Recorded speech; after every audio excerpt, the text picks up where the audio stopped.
A few weeks ago, Nintendo hosted its first ever Nintendo Live in Seattle, and let me tell you, it was an absolute blast. You're probably asking yourself, Ray, why are you just now making another Nintendo Live video? That happened a few weeks ago. Well, if you follow along here on the channel, you know me. A, I do things at my own pace. B, this was something I really needed to bring myself down from to reflect on. And C, I am still thinking about just how amazing this event was. I did a bunch of videos while I was out there in Seattle, but this was one that I wanted to wait to do. Nintendo Live was a dream come true for me and so many others out there, so today I wanted to take a look back at the amazing experience that was Nintendo Live 2023.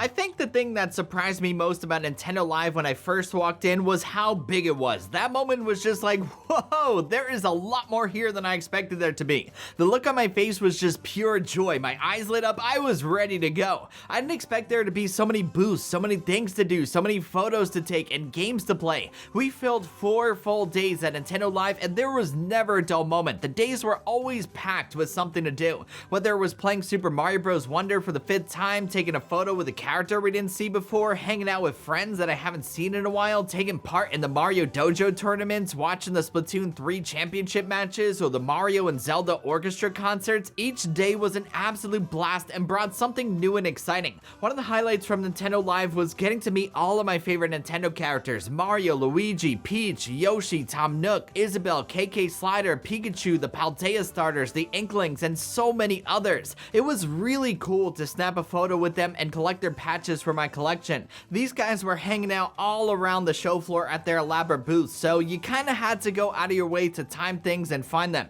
Games like Super Mario Bros. Wonder, Super Smash Bros. Ultimate, Zelda Tears of the Kingdom, Pikmin 4, Pokemon Scarlet and Violet, Kirby and the Forgotten Land, Splatoon 3, even the Super Mario Bros. Movie, Lego, and some others, they all had a booth and they all had a pretty large presence at the show. Most of these had a game demo that you could play, and you got a pin related to the game for each one that you completed, except for Super Mario Bros. Wonder. That one you got a really cool elephant keychain. Out of all of them, I do have to say the Super Mario Bros. Wonder booth was probably my favorite. It was really well done, and it even had that gorgeous Mario Red Nintendo Switch OLED on display. Another cool thing at each of these were the props from the games. Mario Wonder was decked out with Elephant Mario, Luigi, Peach, and pipes all over. Smash Bros. Was filled with items from the game. Pikmin had the Pikmin and Ochi. Kirby was loaded with awesome Kirby statues featuring some of his copy abilities. Animal Crossing had items from the game to pose with, and Lego had a giant moving Lego Bowser, which, having just recently built the set, it made me nerd out hardcore. I cannot imagine how long that big one took. Surprisingly, the longest line on the show floor wasn't to play Super Mario Bros. Wonder. It was actually for Animal Crossing.